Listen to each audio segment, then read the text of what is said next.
we had agreed on the bottom-up economic model of putting money into people's pocket. The minute he reached State House, he changed course. He got a small team of economic advisors and came up with a very brutal program of removing whatever little money was in people's pocket from their pockets. Along the way, I could not agree with him. I couldn't agree with him because I'm a very principled person. And I told him, boss, we have lost focus. This is what we told the people of Kenya. We had assured the people of Kenya that we will never carry out evictions and demolitions that are inhuman. And when he made a decision to evict people from Nairobi River along the line, and the Nairobi River Commission was in my office and he asked me to lead that program, I told him I can't do it because it's against my principle. And he said, you must do it. When we had the Finance Bill 2024, I was a lone voice in cabinet telling him, listening to the people of Kenya, they will not accept this finance bill. And it will leave us with an egg on our face. He became intolerant. He became dictatorial. And the government that he leads is a one-man show. I can tell you today, all those ministers you see there, they are flower girls.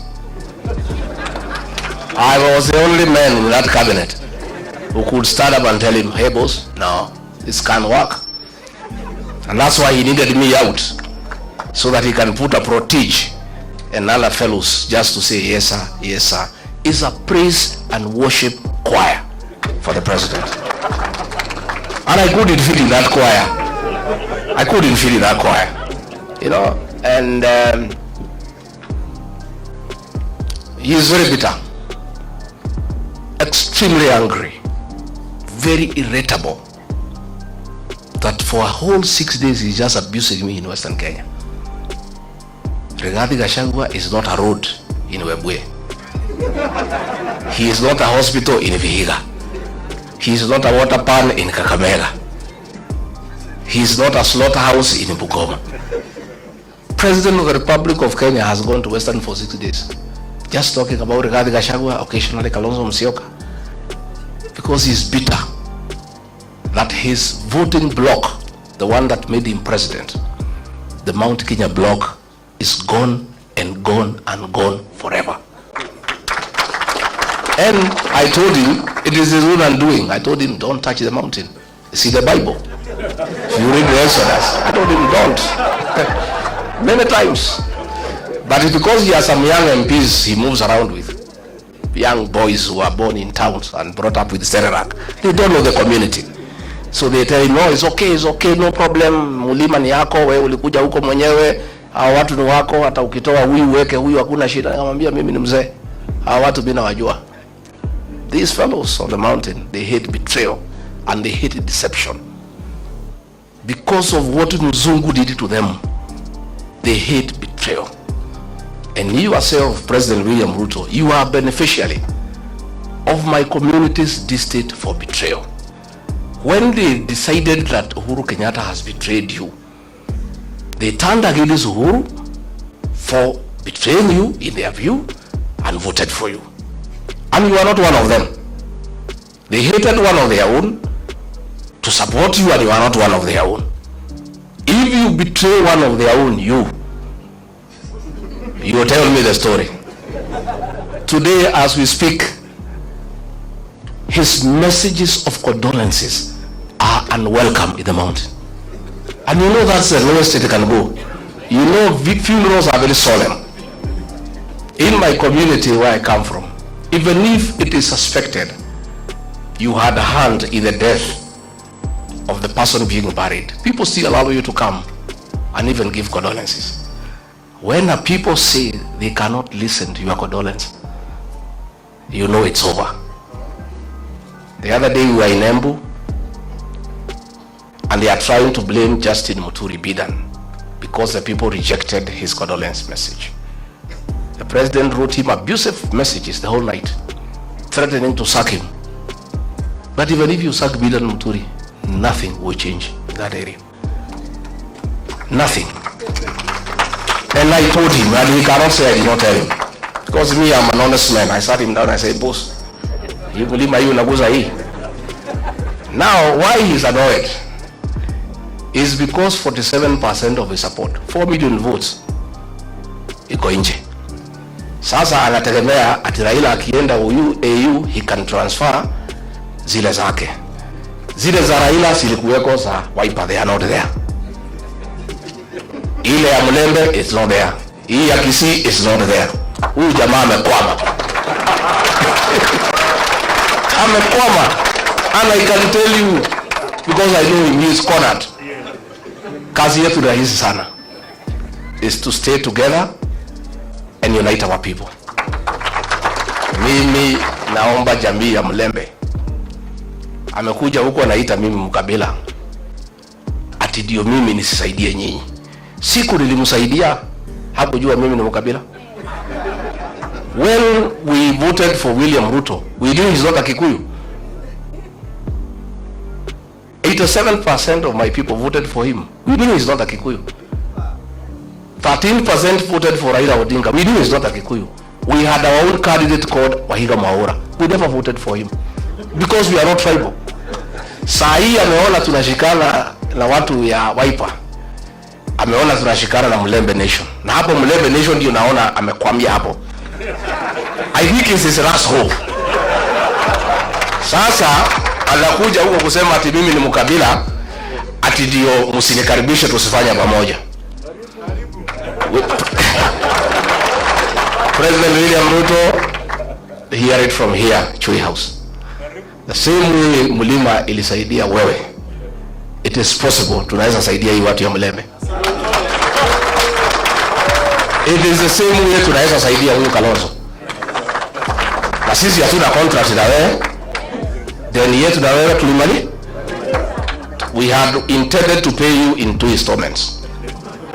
Tukakupatia the first installment, ukagusa Mulima, hiyo deni ikafanya nini?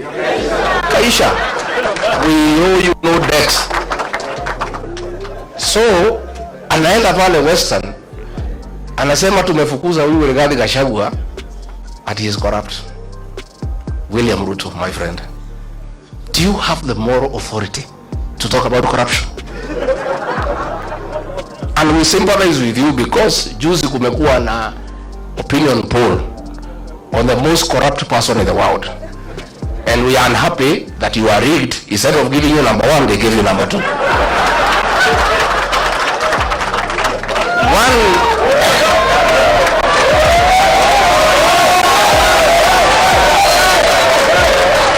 Let me say, I want to say, let me say, President William Ruto could not agree me to stay in government because I could not agree to corruption. The State House of Nairobi is the real center of corrupt activities. And there are two, watu wawili, moja anaitwa Adil na mwingine anaitwa Jayesh. These are the conveyors of corruption in this country. Na ndio watu wenye she and sha. Ndio wale watu ya Adani. Na hawa watu wakija kuona rais, hata ukiwa deputy president na minister, utamungoja hapo saa 5 akiongea na hiyo watu wakipanga hiyo mane. So Mr. President, be an honest man. Look for a mirror before you talk about corruption and look at yourself.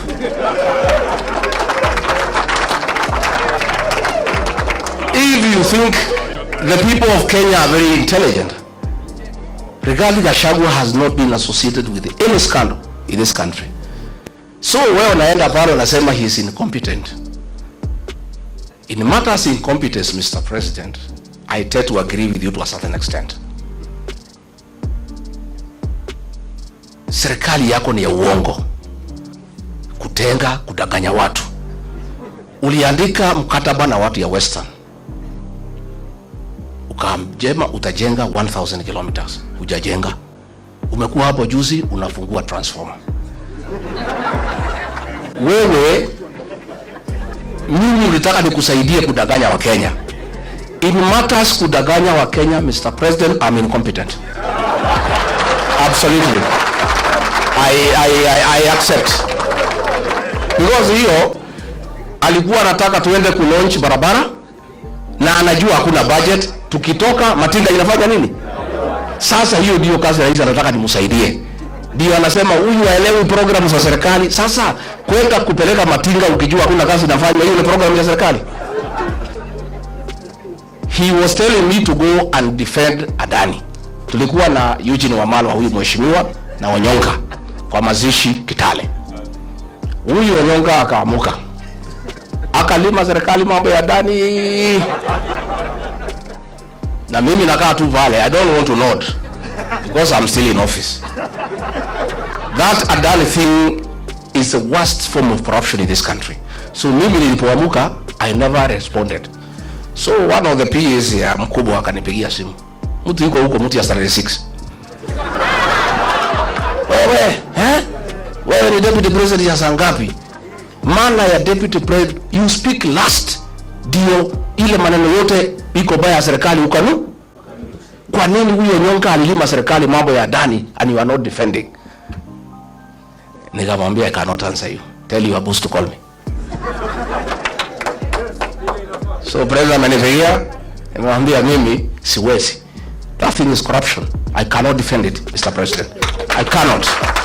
That is why he is saying I was not defending government programs. Sasa corruption, is it a government program? So wanasema ati I'm incompetent. Hii mtu hakuna kitu anaelewa. Sasa kama serikali ni wizi tupu, sasa what is there to defend? Walinipeleka Senate ati nimekataa watu watolewe Nairobi River. Walinishitaki nimekataa watu wafukuzwe Marigiti Market. Those are things I could not do. Ukiangalia hii maneno ya affordable housing, it is the worst fraud against the people of Kenya. And it's good today I tell the country. And those are things he was telling me to go to TV to defend. I told him I will not. Mimi pia nikichwa ngumu. That housing, initially we believed in the president. That ni ya kuleta ajira, nini, maneno kizungu mingi. We looked okay. Until it came to my attention, it has nothing to do with housing. Ni biashara. Ya kwamba PS wa housing. Ukitaka kujenga affordable housing, you must go and sign a subcontract na kampuni ile tauza simiti na chuma na mabati. Na hiyo kampuni watu wale wakubwa zaidi Kenya wako ndani ya wapi? So this housing levy inatolewa kwa watu ya Kenya is to make sure these houses are going on. Ndio hao wauze simiti, wauze chuma, wauze mabati. That is what the president is accusing me of not understanding and being incompetent. Sasa mimi nauliza, na mimi nataka niseme, I want to assure the people of Kenya, this team I see here, and when I listen to the people of Kenya, because I listen a lot, once a new government is sworn in, that housing levy will have to be abolished so that we restore the dignity of the payslip. The dignity of the payslip. Wakenya wamehangaishwa zaidi. Na nimeona mpaka yule mkubwa ya wafanyikazi amekuwa ameingia kwa hiyo praise and worship team. Watu nakazwa mambo ya NSSF, mambo haongei. Kazi yake ni praise and worship. Those are the things sisi ambaye tumeshindwa kufanya. So finally ndio nimalize, because I wanted to tell the president, usidanganye wa Kenya. Useme ukweli, tulikosania corruption because wewe ndio unaeneza corruption na watu yako. Na it is impossible to make any progress in this country unless we sort out this country in terms of leadership. We'll sink lower and lower. Finally niambie watu ya Western, because mimi naona huyo jamaa amekwama hapo kwenu. Nyinyi mko na bahati that we are here to advise you. Alienda kwenu siku 6. Kwetu he was there 6 days out of 7 every week. Hakuna kanisa hajaingia. Hakuna barabara hajui kwa jina. Hakuna soko hajui kwa jina. And you would memorize, you are very impressed. Anataja barabara, Wakikuyu wanasema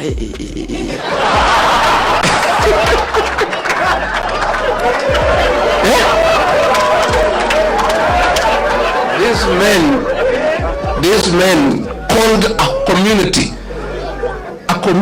that has pride, a community that's hardworking, that is rich.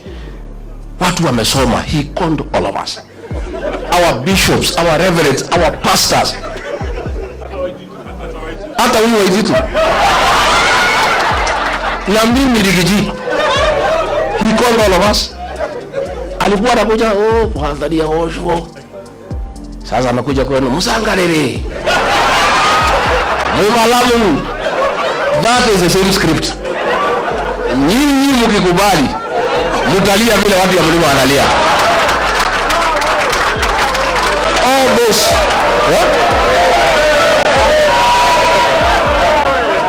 hiyo yote ni utapeli. All those things is promising he will not do anything.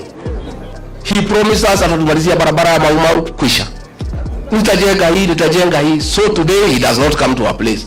The last time alikuja pale Embu in November, alijaribu kuweka uongo ya housing. Washirika wakabuka kumwambia tutaki uongo hapa tena. Hiyo mambo ya uongo peleka huko Western. Akajaribu kuongea mambo ya SHA, akaambiwa tutaki uongo. Kwetu amejulikana na ndio umuone huko. Na hata akija atakutana na watu. So nyinyi watu ya Mlembe, msituangushe. At least you have the benefit of free advice from victims of deception. Sindio? Simuko na free advice. Yeah? Sasa yeye halali ati nimekaa pale wa Mnyoro. Mimi nakaa tu chini ya miti. Yeye hako juu ya gari. The reason President Uhuru Kenyatta alikuwa ametuambia muachane na hii mtu. But he never gave us the reason. Na hapo alitukosea.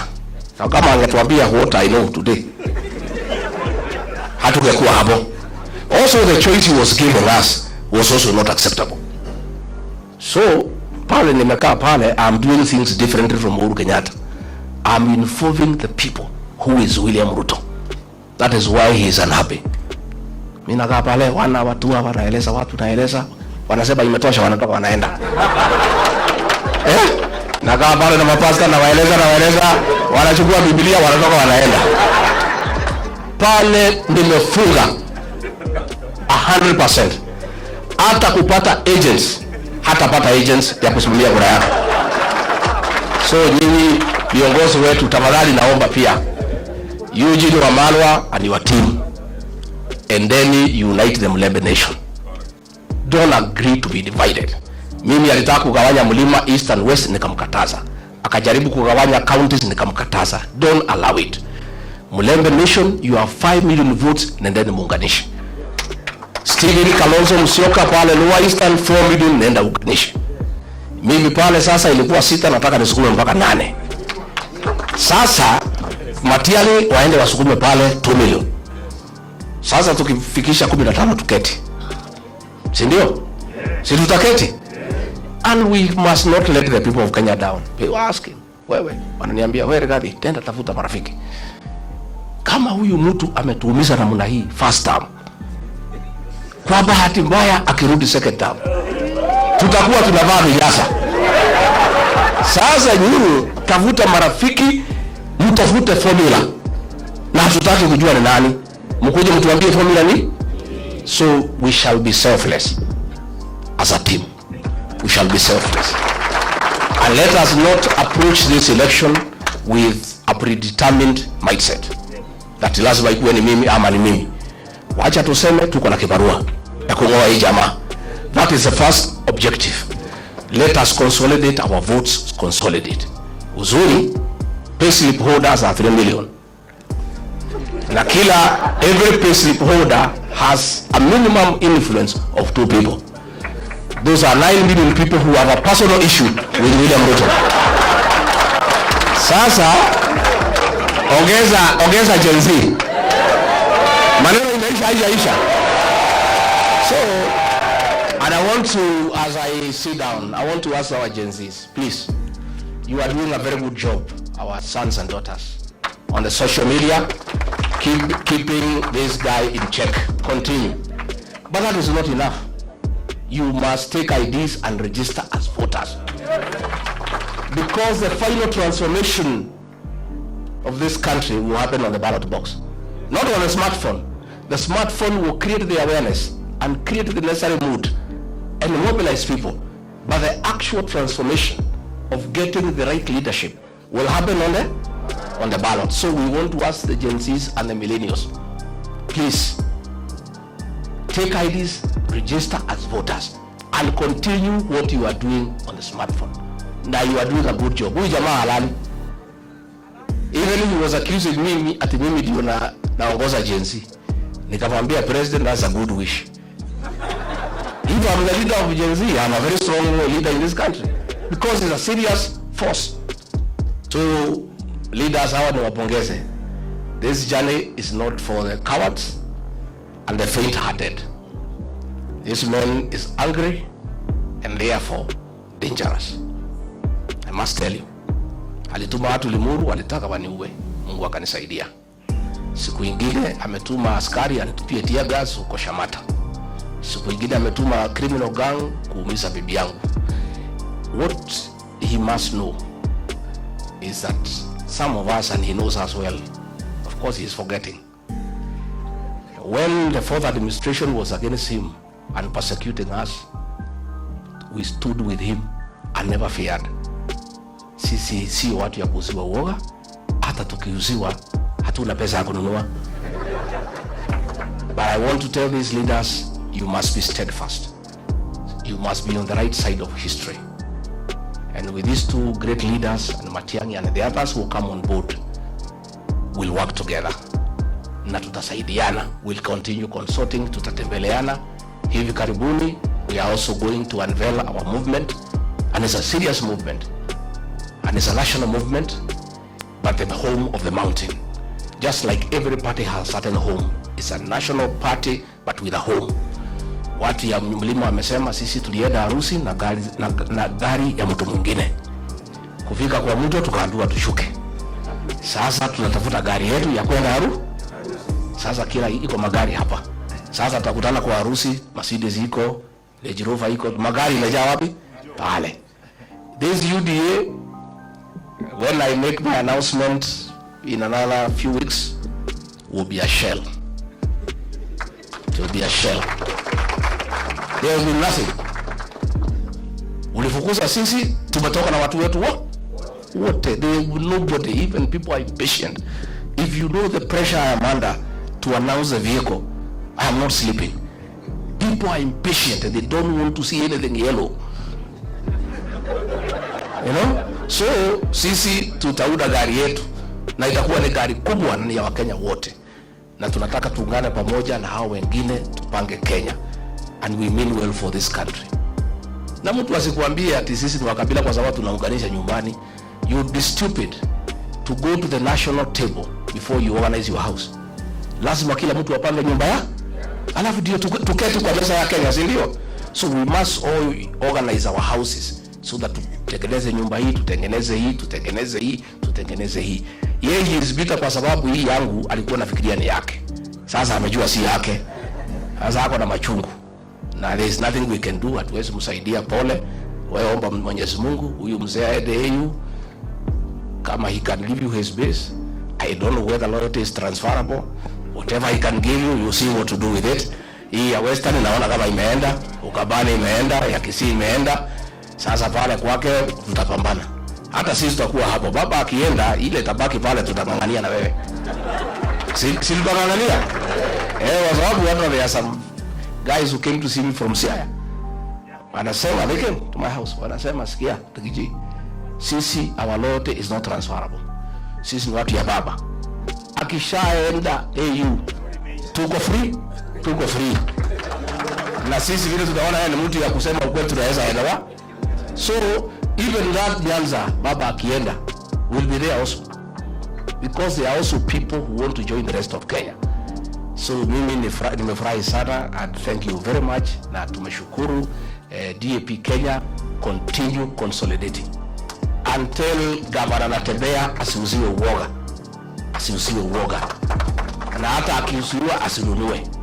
You know they were saying that when they impeach me at the finished at 2 weeks alidanganywa na vijana hapo hii hata hii mlima, they have no use for any leader who is not having a position. Tukitoa huyu wanawachana naye wanachukua yule mpya.